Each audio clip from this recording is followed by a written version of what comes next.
How to tell John's autistic. Clapperboard. Marvin. So, fucking hell. What a day. What a day. Yeah. We're talking to Holly on the, this is not really for Connor because he was there, but for you listeners, we're going to dive in right at the beginning. Going fucking deep. You know, this is no foreplay here. We're going straight for the main thrust. We were talking to Holly and she was listening to yesterday's podcast where she heard us talk about the fucking pound shop. And she was telling us she went into the pound shop in Loughborough with her friend last weekend. And they were selling, this is a pound shop, they were selling fucking dildos in a pound shop. For Valentine's, in the Valentine's aisle. Can you imagine? Can you fucking imagine what kind of chap buys his girlfriend? Well, one who buys his girlfriend a dildo for Valentine's, because I don't think, I mean, even the most sexual of women are not going to appreciate that particularly, not as the main present, you know. The main present is a dildo. I'm sorry, my dick's not enough. It's a £1 dildo. Yeah, I mean, it's just not, I mean, women, even the most sexual of women like a bit of fucking romance. And a dildo from a pound shop ain't one of them. Is not it, you know? Like, can you imagine? I never mind the fact it's a fucking dildo from a pound shop. But the kind of people who go into pound shops and finger those fucking dildos, are you really going to stuff them at your fucking girlfriend's family? Well, after you put your fucking tongue, goddammit. Oh my God. There's so much to unpack. First and foremost. Exactly. There's so much to unpack. First and foremost, I like how Holly started the story when she told it earlier. I was in Poundland and she was trying to play it all cool. Like, I didn't want to be there because she knows what we're like. And then she was like, and I just stumbled across these dildos. I was like, hang on a minute, Holly, how many coincidences are there? I found myself in a pound shop and I just found myself in a dildo aisle. Yeah, it's like my mate Dev, who's a doctor. He says when he was an intern working in A&E doing his rotation, he would get people come in with things stick up their arse, you know, like I was doing the vacuuming in the nude and I slipped and fell on the sink plunger. Oh, yeah, right. So this is Holly. I just happened to be in the pound shop in the dildo aisle and I noticed these pink Super Mambo dildos that were purple, actually, were only £4.99. So I bought 3. You know? The vibration's quite good. I mean, apparently. So my friend said, yeah, yes, Holly. I mean, I'm your dad. I don't want to be hearing about your fucking dildos.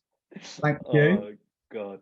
But here's the thing: I mean, it's a really good example of how premium pricing can work. I mean, these dildos. I mean, it was a pound shop, but Holly said these dildos were about a £5. I mean, I'm still not impressed by a £5 dildo. But get this right: I actually got my friend to Google the most expensive sex toys in the world, right? And here we've got the most expensive one is a Pearl Royale vibrator. This vibrator is one of a carefully curated luxury collection by Fornicari, an erotic art and adult toy shop for the elite. It is made of solid platinum and bejeweled with pink and white diamonds, blue sapphires, and South Sea pearls, and is 1.3 million.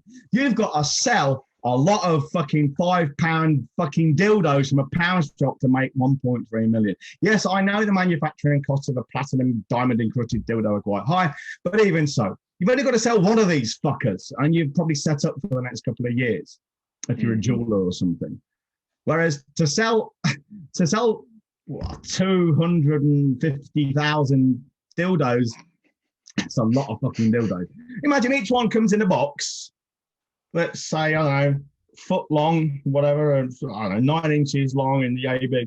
That's a couple of fucking articulated lorries full of dildos, at least. 250,000 dildos. Yeah. Where do you even fucking store 250,000 dildos?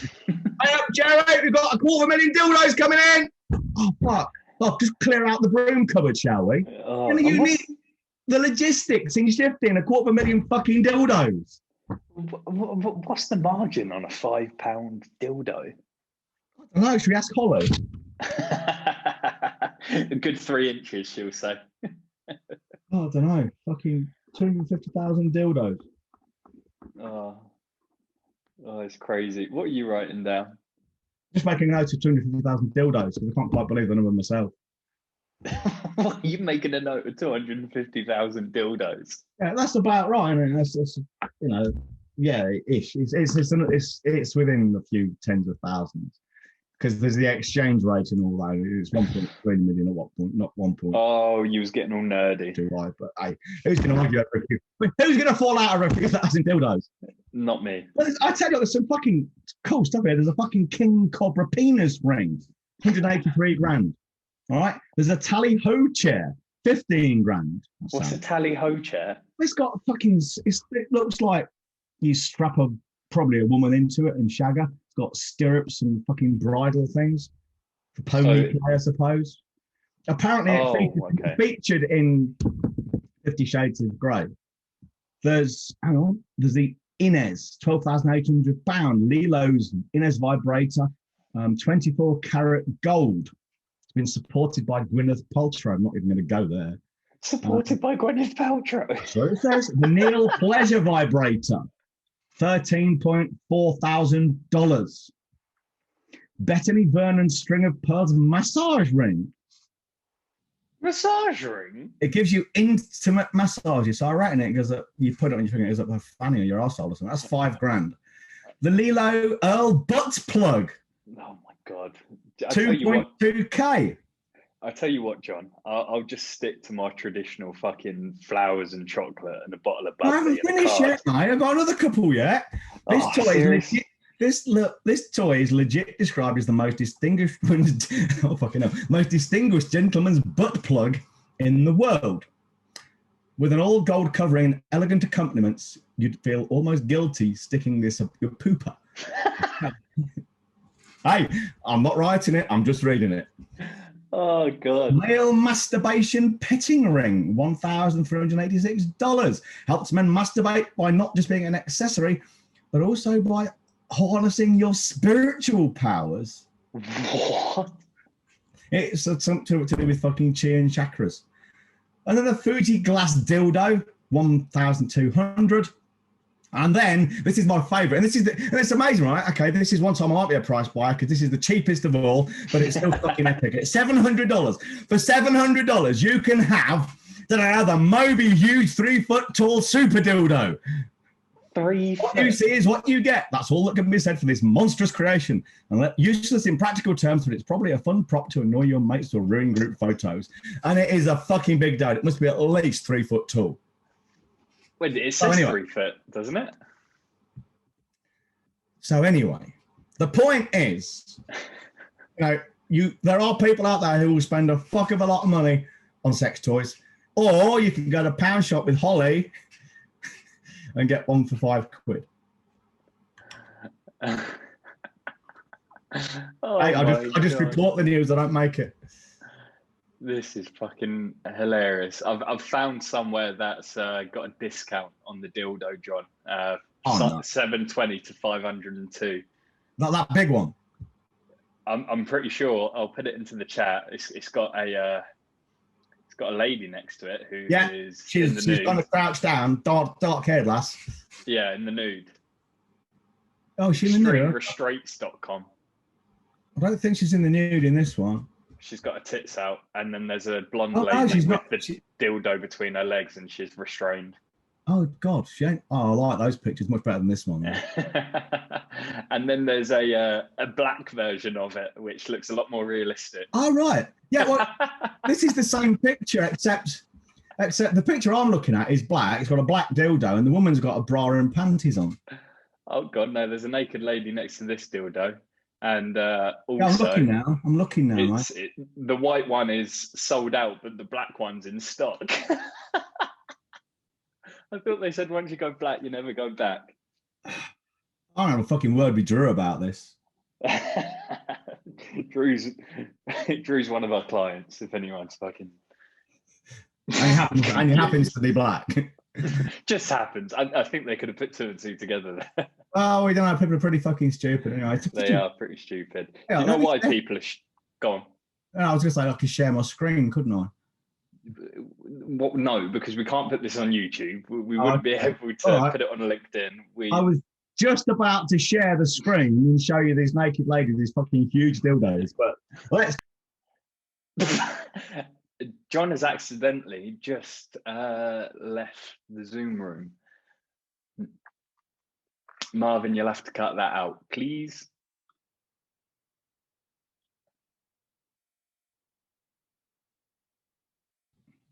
Slight technical hiccup. You'll have to splice those together, Marvin. Yes, I've already said that. All right, so Marvin, get rid of it. All right, Marvin, restart now. All right, so, John is back. Yes, We've both gone in. So the point is, as I just said, I mean, it's easy to go down the dildo rabbit hole, isn't it? Very. Very easy to go down the dildo rabbit hole. But the point is, you know, and this is kind of tongue in cheek and it's a bit of fun, you know, fucking huge dildos and things and sex toys. But it's true. There's $250,000 kitchens, and there's probably $1,000 kitchens. I don't know what the low end for a kitchen would be, but it wouldn't be very much. No. I'll tell you what the low end for a kitchen would be. Low end for a kitchen would be my mate years and years and years ago, 30 years ago or more. He was really fucking strapped for cash. So he went and got some timber and then got a load of bricks off a landfill site, and he built his kitchen units out of bricks and timber, and then just put some cheap doors on it. Looked really nice, but it probably cost him £300 or £400, and it did the job, but it wasn't high fashion or anything else, you know. Or you can pay. I mean, there's probably no top end on a kitchen, not even in the UK. You know, you don't even have to go to the Amish. There'll be probably someone in the UK somewhere, somehow will probably do £1 million kitchen. I guess. I don't know. I'd imagine so. Now, so my question to kitchen fitters would be, okay, so maybe you don't want to go to the £1 million kitchen because you could, but you don't want to because it requires perhaps too much commitment in terms of equipment, suppliers, and all the rest of it. I get that. But, you know, why are you doing maybe a 5K kitchen when you could be doing a 20K kitchen? The difference in going from 5 to 20K is small. Going from 500K to $1 million is probably quite small as well, actually. But my point is, you know, you don't have to be the number one, but you can be better than everyone else. You don't have to be doing the 1.3 million dildo to be selling dildos for, you know, hundreds of pounds instead of £5 from your local fucking pound shop. I've found £1 million kitchen. Right. There you go. I haven't got a date on this. It says it's the first £1 million kitchen, and it's designed by a famous designer, and it has these chrome taps with crystals and diamonds and solid copper everywhere. And yeah, it looks like a standard kitchen. And this article literally takes the piss, saying for anyone scoffing at their 50 grand kitchen, frankly, you're not trying hard enough or spending enough money. But the thing is, right, most of us wouldn't aspire to £1 million kitchen. I wouldn't be interested. Even if I was a billionaire, I don't think I'd bother with £1 million kitchen because I'm not that bothered. But I'd probably go for a 100K kitchen or a 200K kitchen because it'd have things in it that I could really fucking use, you know, like a top of the range oven with millions of different fucking shells and things, you know, because I like cooking. But there's a natural limit for all of us what we are prepared to pay. Is what we value. But the point is, you don't have to be selling low end or going for the chavvy buyers just because they're in front of you. But you know, here's something, right? Selling at a low price to a cheap buyer is a little bit like having a shit in your pants, because that's just about where your ass happens to be when you need a shit. Yeah. Yeah. Why don't you take a bit of time and effort, like you do when you need a shit, to find somewhere appropriate to put it? Or do the same with your sales, you know? I know it's a crude analogy, but it works. I mean, there's an easy way. Never mind that. Never mind. Let's think. We're not going to go to a £1 million kitchen or even a 100K kitchen. Let's talk about going from, say, a 5K to a 10K. Or in terms of what Zach's doing, going from a 4K bathroom to a 7K bathroom, and it's exactly the same. He's just put his prices up. Well, that's the first thing you can do. Just ask for more money. Just say the words. You know, the three easiest ways to raise your prices, the very easiest of all, is to say the words £7,000 instead of £4,000. You've got to change one word. Yeah. You just change a 4 for a 7. You know, the space between them on the keyboard is about 2.5 inches between a 4 and a 7. No, 4 and a 7. There are 2 inches. You know, that's all it is. Here's a fucking true story for everyone listening to this. I once, because of the exchange rate at the time, I nearly doubled my prices by accident. Guy asked me for a quote on a sales letter. I sent back and I said, yeah, that will be, I think it's $4,000. And he came back, sorry, I not doubled it. I did 50% to my prices, beg your pardon. And he came back and he said, yeah, that's $6,700 and something. And I thought, what? I still think there's no way. That's not even close. What happened there? So I looked back at my original email, and what I'd done, I'd accidentally put the pound sign in instead of a dollar sign. So I quoted him £4,000. He'd gone away and done the exchange. It was a good exchange rate. It came back at $6,700 and something. And he just said, yeah, go ahead. That was the moment, that was before I left the UK, I realised how elastic price was. Yeah. Because otherwise, I charged, he thought I'd charged him $2,700 more than I actually had, and he just went for it straight away, which still charged, but I didn't charge enough. Yeah. Yeah. He paid him, and it was a great success. We filled a 50-seat seminar in 9 days at $3K a pop. So he made $150K out of it. A good ROI. Not bad. Then on the back of that, he sold 90% of the room on a $1,500 a month continuity program. So he was well pleased with the work I'd put in for him. So it's just as simple as that. Ask for more money. Everyone do it. I have a similar, I tell you what, it's not even similar, but I've got a pricing story that people should be able to relate to. Facebook marketer, young, prices started at 500. Everyone said yes. Was told I was far too cheap by you and several others. So I doubled it to $1,000. Every other sales opportunity, everyone said yes. So I doubled it again to $2,000. Everybody said yes. I went from 500 to $2,000 in the space of a month and a half. And no price resistance, yeah. Not once. I remember. Not once. Not one bit of price resistance.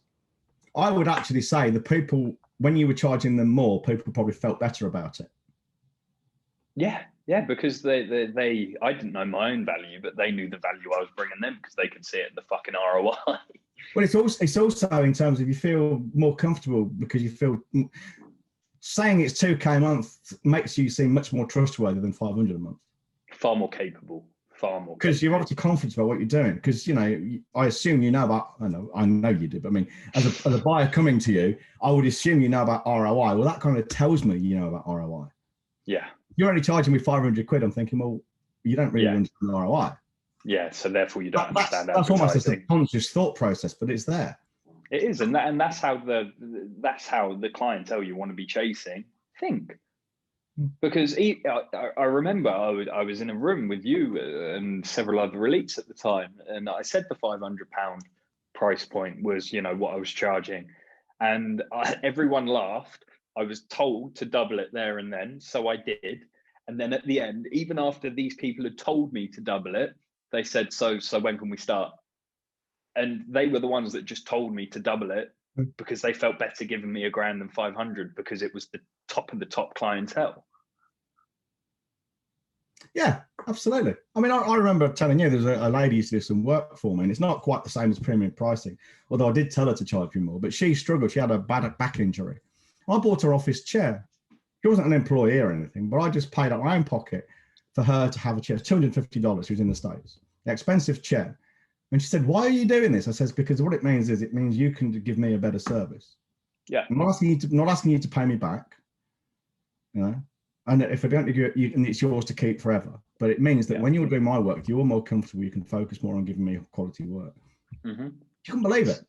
And selfishly, you'll get preferential treatment. You should always pay people more when you can.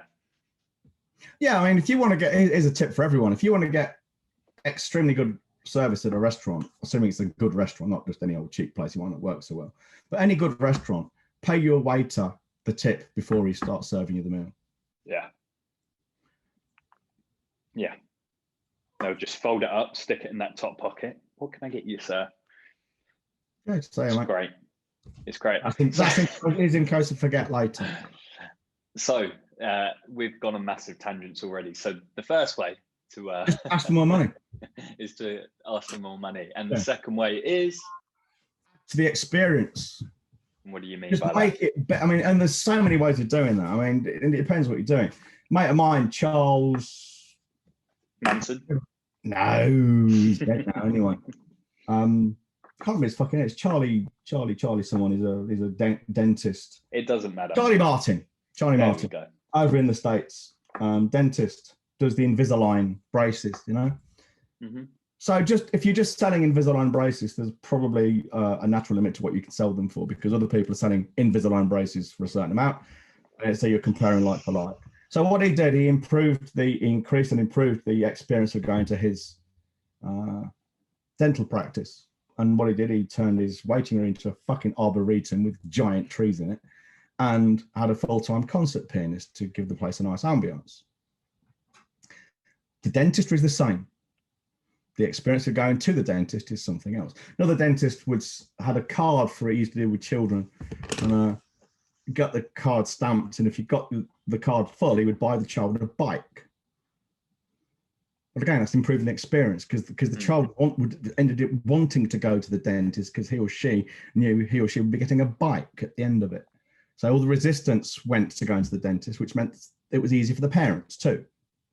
And the another kids dentist going, Mummy, I want to go to the dentist. Kind of, yeah. You know, I mean, I was never a problem going to the dentist, but I know some kids, even some adults are afraid of it. That other dentist, Paddy Lund in Australia, when you go to his thing, not only can you not just become a patient, you have to be referred, but you have to refer other patients too. It's part of the deal.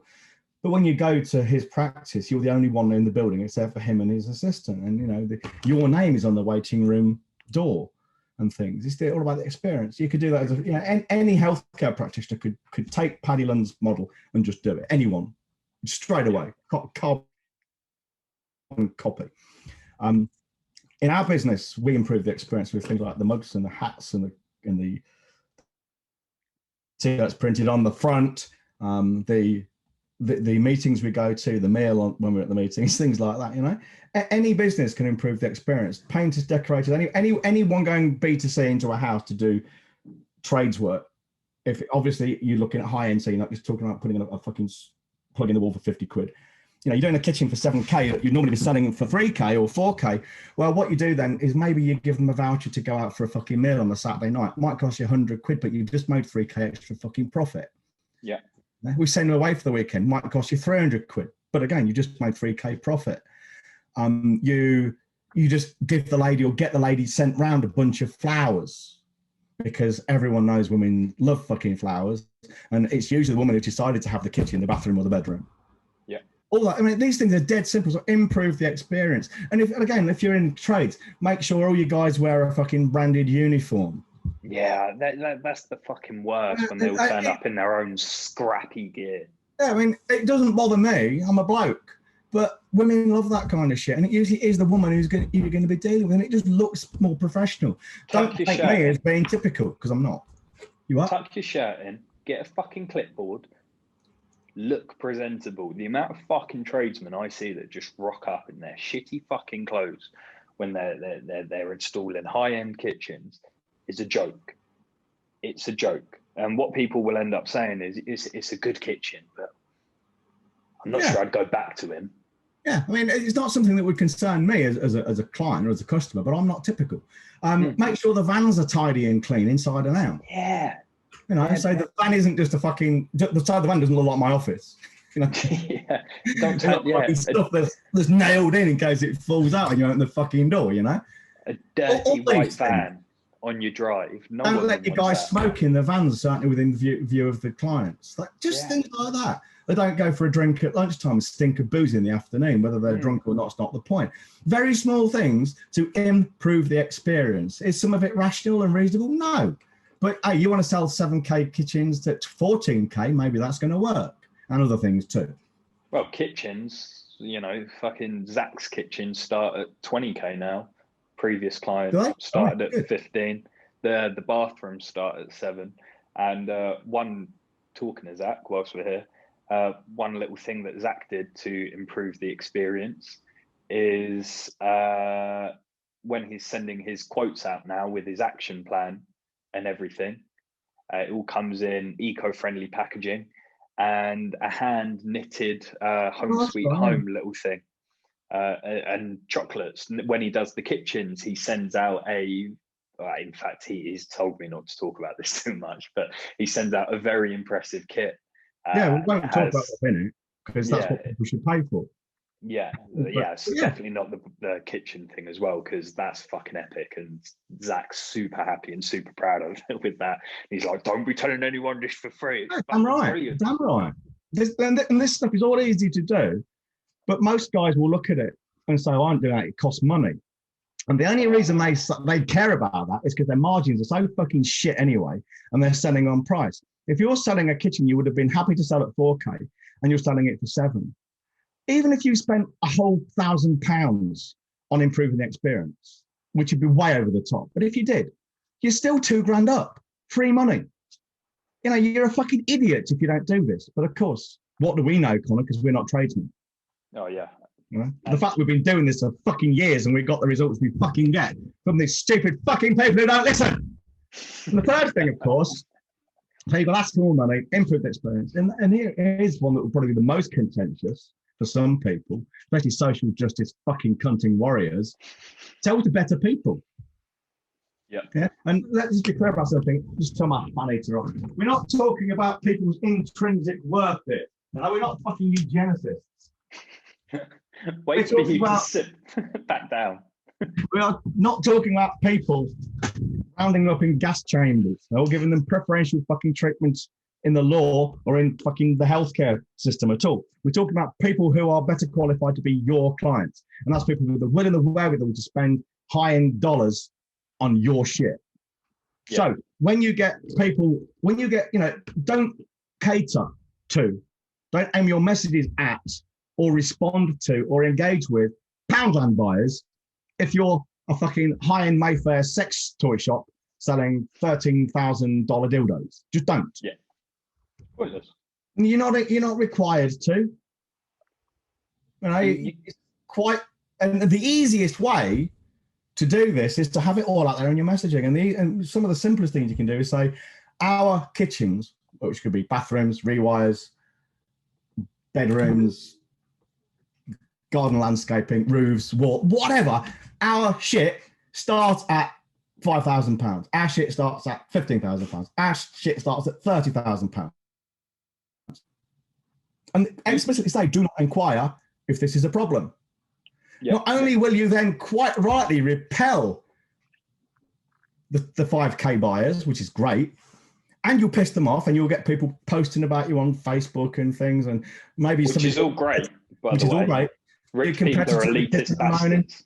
And you get people on LinkedIn saying, I saw this plumber saying he wouldn't do anything in a house for less than £5,000. Ha ha ha, what a joke. Oh shit, my clients are really bad and I'm never getting paid. Let them do it. What they say and think and do is nothing to do with you. It's none of your business.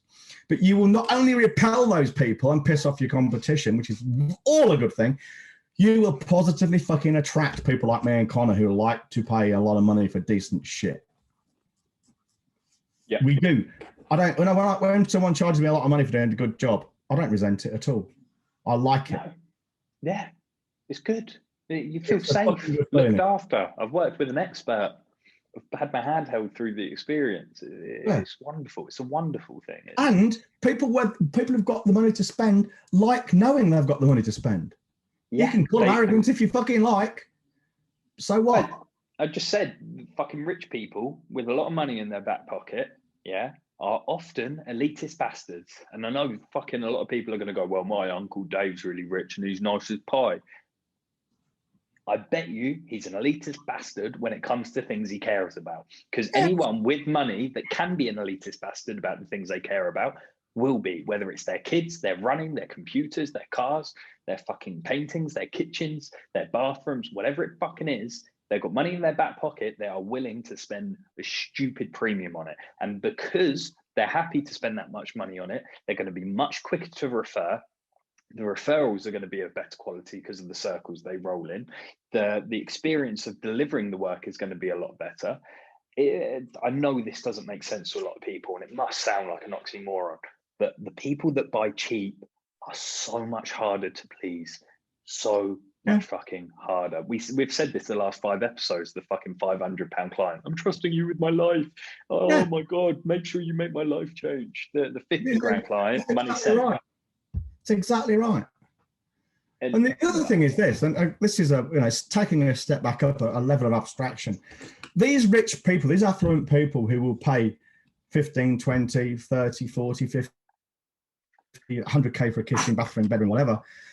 If you don't sell a kitchen, bathroom, bedroom to them at that price, someone else will.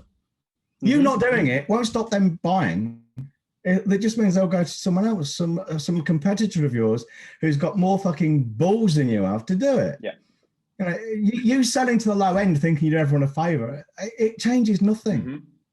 It changes nothing. It's silly. And then another quick way to make fucking easy money is upselling other products. All right, you've got a lovely new kitchen. I hope you don't mind, but I've taken the liberty to give you a concept bathroom that matches the kitchen. Yeah, I did this design for you. What do you think? Yeah, once the wallet's opened, it stays open. It's like a good woman, isn't it? Really? I mean, getting a woman to spread her legs for you can be a challenge. Once she's done it once and she's experienced the benefits of your manhood, she can't keep them fucking closed. Yeah, she's not. That's just my experience with women. That's just my experience with women. I chuckled earlier when you was talking about you might spend 100 grand on a kitchen. I was thinking if John could make his life, if John was spending 100 grand on a kitchen, he'd have one of those ladder things that they have in libraries that just go round the side so you could reach the top shelf. You're too right. Too right. For the watcher and listener, I'm only 5'5". Poor baby. Well, actually, 5'4" and 7/8. But there you go. But you do have a secret. Secret. I do. I have the best kept secret of premium pricing. Most people don't get it. I mean, I think it's all about going from, say, this is a good example. Say you're selling your kitchens at 4K and you want to sell them at 7. How do you do it? Well, you can jump straight to 7, and I would recommend you do if you've got the balls to do it, but you probably feel uncomfortable. So here's what you do. Increase by 10%. I'm guessing on the margins most kitchen fitters are working out at, that's going to increase your profits by about anything from 40 to 50 to 60%, because your margins are going to be small, I guess, for most people. And then after you've done maybe 3 or 4 kitchens, maybe do this every month. All right, maybe do this every month or every couple of weeks. When you've done a load of kitchens and you've had no price resistance, just like Connor increasing his prices, do it again. And keep ratcheting the price up.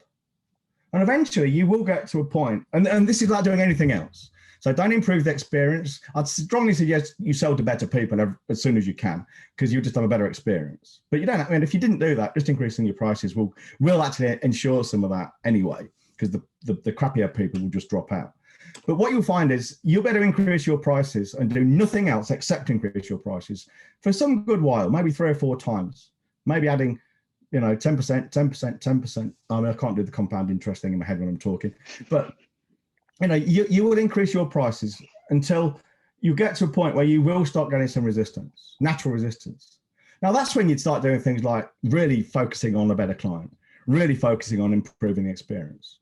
But for most people, it's just a case of increase your price, increase your price, increase your price until you get resistance. And when you get resistance, you've got a choice. You can either do those other things, improve the experience, improve the quality of your buyer, or you can just drop your price back to where it was before you started getting resistance and trundle on then for a little while, and just while you get your bearings and enjoy the extra money, a lot of extra money. It's called the price ratchet, and it works. I mean, you proved it yourself. You doubled price distance. Mm-hmm. That is a good example of the price ratchet. Doubled it and doubled it. Yeah. It was silly. I would say most people listening to this, not everyone, so please, if it's not you, I'm not interested. I would say most people, though, at least half, that's a conservative guess, could probably double their prices and not get too much resistance. Not to the point where it becomes a major business issue. They'll be making more money without a doubt. Because go on. All right. As I showed in last week's training with that graph. Yes. If you increase your prices by 10% on a 35% markup, you can afford to lose something like 30% of your sales, 40% of your sales without losing income. And I did a graph of percentage of percentage of volume sales, and then your price increase.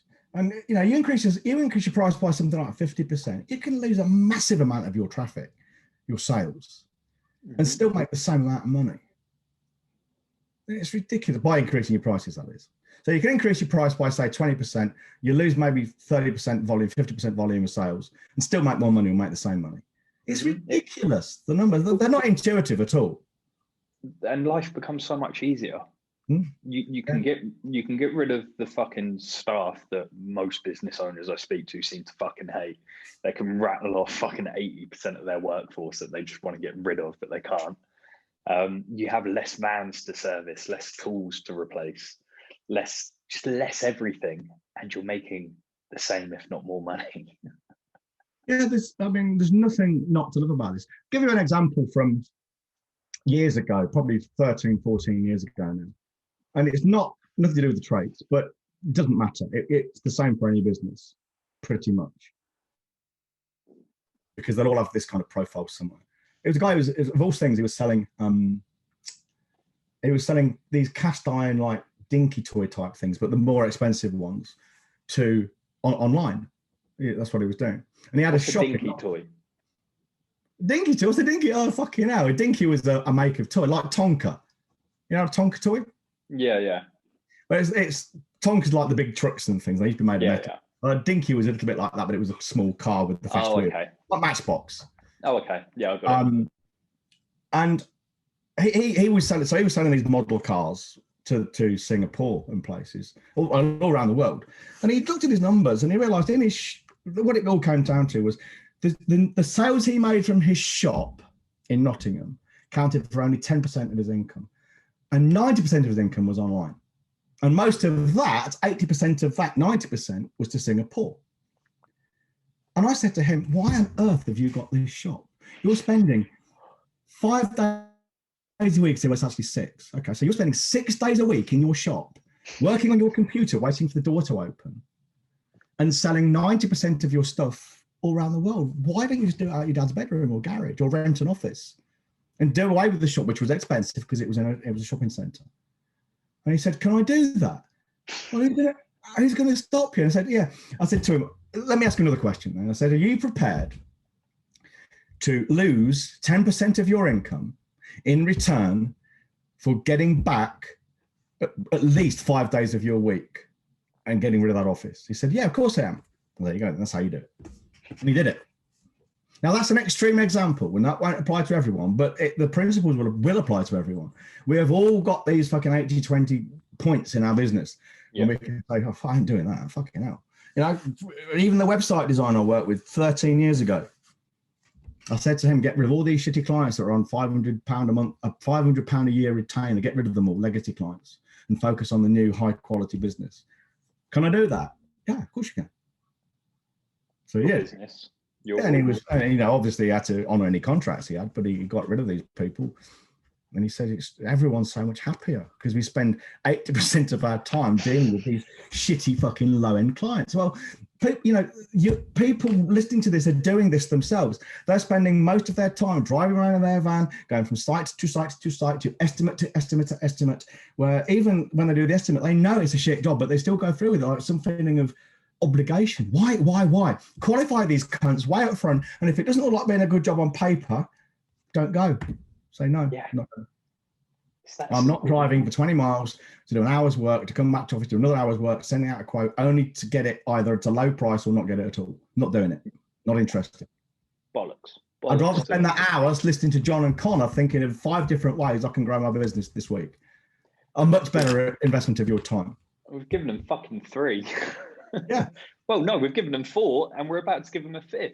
So for the ambitious-minded that are listening to this, that are thinking, right, for the ambitious thinkers, how the fuck do you do that? Well, first thing you do is almost turning on the head what I said, because for anyone who's struggling, increasing your price is a no-brainer. But if you want to do this really, really properly, you do 3 things. Okay, the first thing you do, other than this is as well as increasing your prices, so that's the fait accompli. Everyone must be doing that. First thing is you pick an affluent target market. There's no point in targeting chavvy people to sell expensive kitchens to. Now, if you want to sell to chavvy people, sell cheap kitchens. If you want to sell cheap kitchens, you're a fool. You just are. I remember that before, the lady who was a graphic designer, school teacher, come graphic designer, she wanted to bring high quality graphic design, make it available to everybody, make it affordable to everyone. Well, she went back to being a teacher. Because you can't do it. You just can't. You know, you end up with shitty clients. So pick an affluent target market. No matter where you are in the country, you will have affluent postcodes within your reach. You're in Leicester, you've got Loughborough, parts of Loughborough anyway, you've got Knighton, Evington, probably Oadby, and places. That's if you're living in Leicester. Every town will be the same.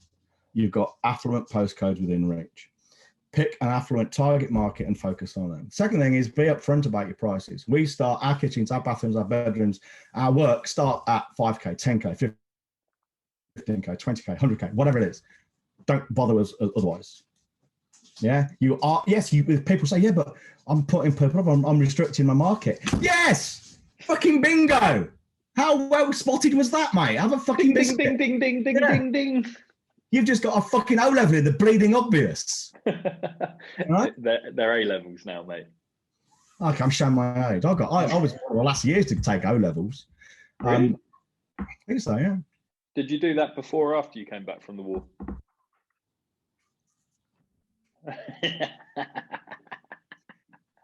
Yours, mate. So be upfront about your prices, brag about them, push them in people's faces, use them as a buffer between you and the chavs. You've seen the way the police got these fucking great big clear plastic riot shields. Your prices are your fucking riot shields to keep the chavs at bay. Yeah. And the third thing you do is you improve the experience. And to kind of wrap that up, offer what we call an opaque and unique experience.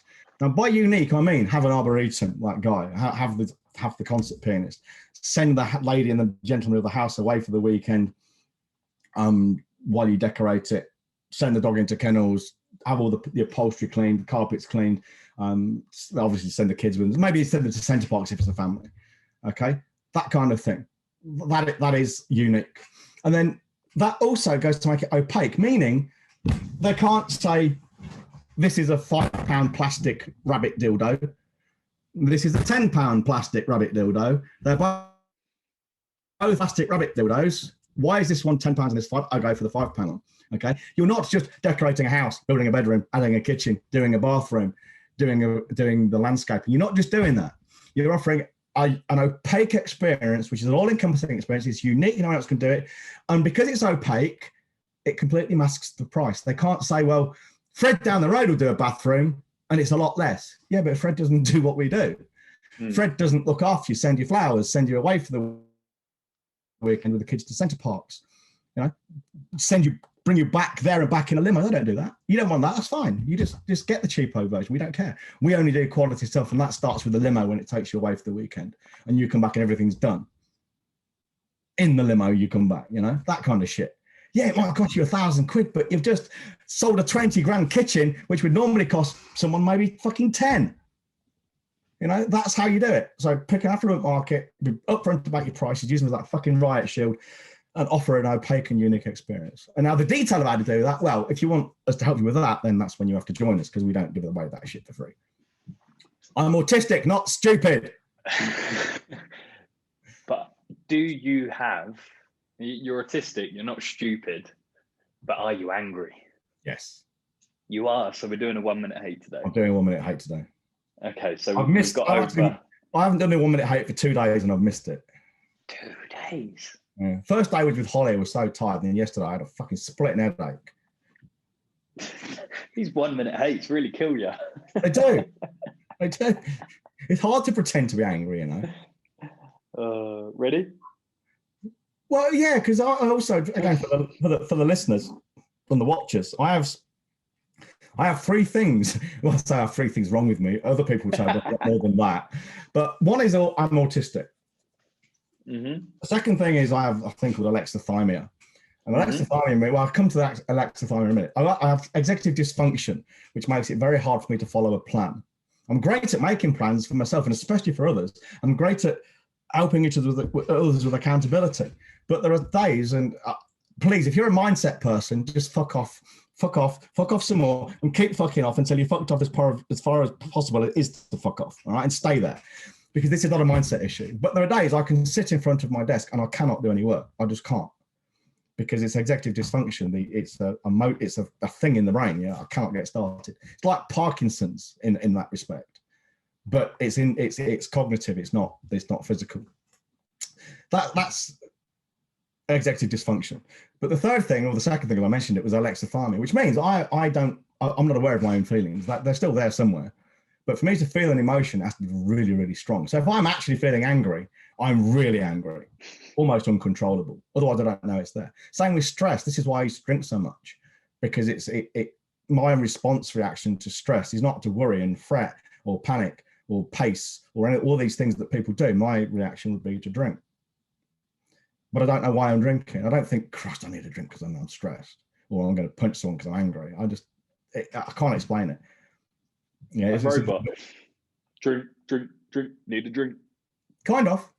And people say to me, and this is why I have an epic resting bitch face, because my default state is literally flat inside. So it's not numb. Yeah, it's just flat. It's nothing. I don't feel anything. I'm not feeling any aware of any emotion right now. I'm just me. Okay, now to people who live, neurotypicals who live on this emotional roller coaster, that won't make any sense. You think, how can that be? Well, I myself would say, well, how can you be on this fucking emotional roller coaster? I don't get that either. So when my mum and dad died, my parents died, I felt nothing. When shit goes wrong, I very rarely respond other than just to get on with it. This is what makes Stoicism so easy for me. Mm-hmm. But the thing to be clear about is these reactions are still inside me somewhere, so I have to be very careful about them. Because if I have constant pressure in one direction, so a lot of stress in one direction for a long period of time, that can cause real problems. That can bring on anxiety, which is a real problem for me at times. Oh, John, though, you shouldn't fucking label yourself. Now that brings me to the 1 minute hate. You see what I did there? Yeah, I see what you did there. Fucking hell. I've seen it recently, so are we ready for this? Oh, you've seen it recently?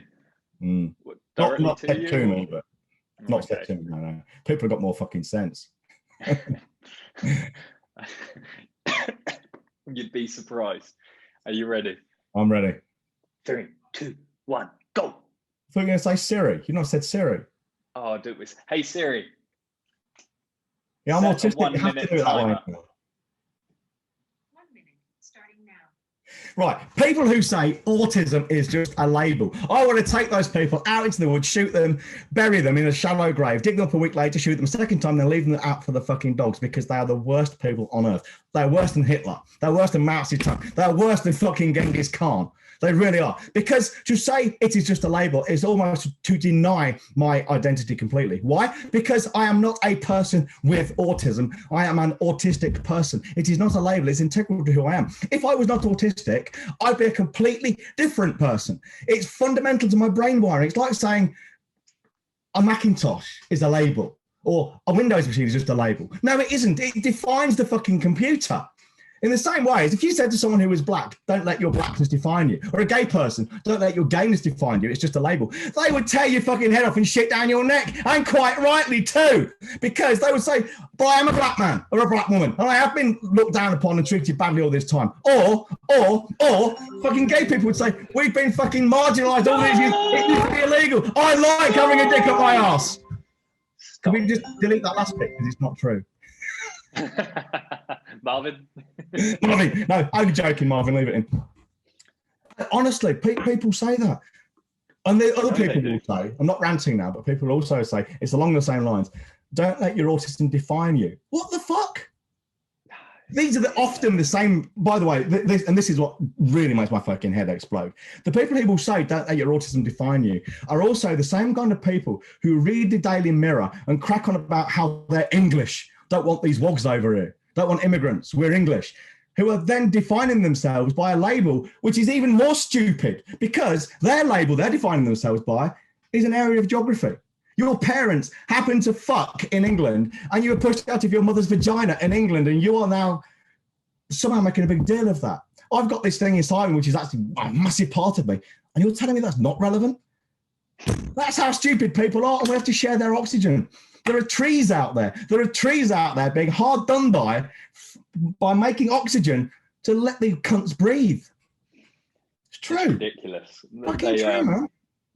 There's people say it about all sorts of disability. Not saying autism's a disability, but I've seen it with technically it is. Yeah, that's how it's defined. Yeah. But I've seen it on posts before where I think it's a man with no legs lost it to a meningitis or something, and he's a pretty decent runner with his stumps. Fair play. And there was these comments like fair play to him not letting his disabilities define him. It's like, you're so stupid, aren't you? Yeah. You do not see how stupid your comment looks right now. Well, because what they're doing, and I'm sure they do it with the best of intentions. It's good natured. Well, yeah, stupid. Yeah. When people do it, what they're saying is that they're almost saying, we're going to treat it doesn't matter. We're going to treat you as if you're almost normal. Yeah. Almost as if you're like the rest of us, just as good as we are. I don't need you to tell me that, you fucking neurotypical twonk. I really don't. You know, it's fucking insulting. I don't mind being insulted, but I'll call people out on it. It's like when they say to me, and I've had this said to me before as well, you don't look autistic. Well, you don't look like a complete fucking idiot, but hey, here we are. You know? That goes down really badly. Oh, this, because they don't know how to respond to it. Of course they don't, because they're in their mind they're worried about looking like the guy who's upset the little autistic man because of the little angry autistic man. Yeah, because of the misconceptions they hold around disabilities in general. These people are often pure idiots who have faced little to no hardship in their life apart from shit dinners from their mothers. I've also been told, and not in a almost in the challenging way, but you don't fit the stereotype. Oh, for fuck's sake! As if that's my problem. You're the one who's got the fucking stereotype in your head, man, not me. I'm sorry if I'm not behaving in the way you expect me to. Forgive me for being individually fucking autistic.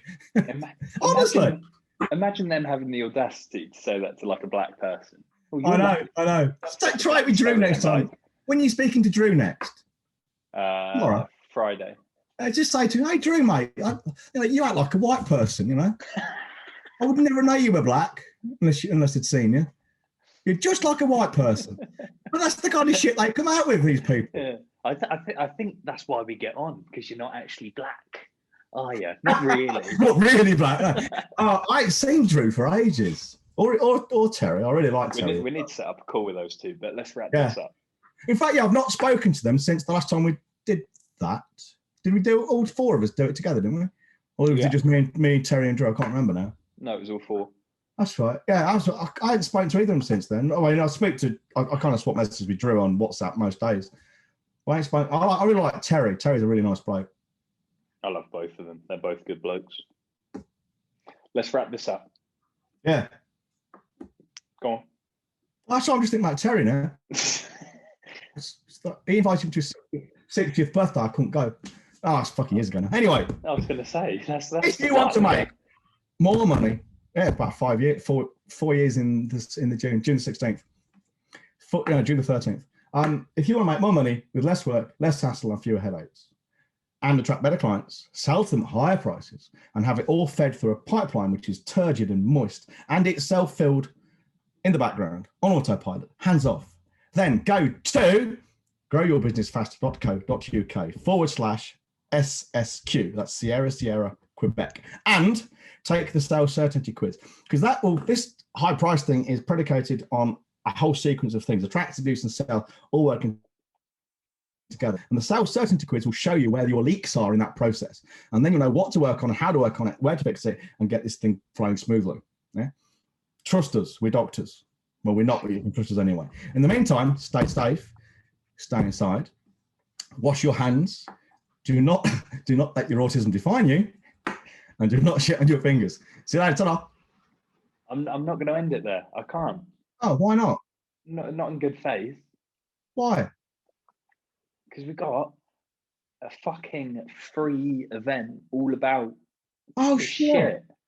Forgot about that. Yeah, if you've really enjoyed this shit, I mean, also go to the SSQ. But I magically forgot. I genuinely forgot. We have got an event on Wednesday, the 24th of February at 5:30 p.m. And what I'm doing is I'm going through this shit, this how to sell at higher prices than your competitors without losing sales, except the ones you want to lose, because dealing with these people is worse than fucking cleaning your scrotum with a wire brush. Go to growyourbusinessfast.co.uk/free-event, and you can join us. It's completely free. There's no selling on the webinar at all. So you can leave your purse in your coat, your pocket, or your wallet.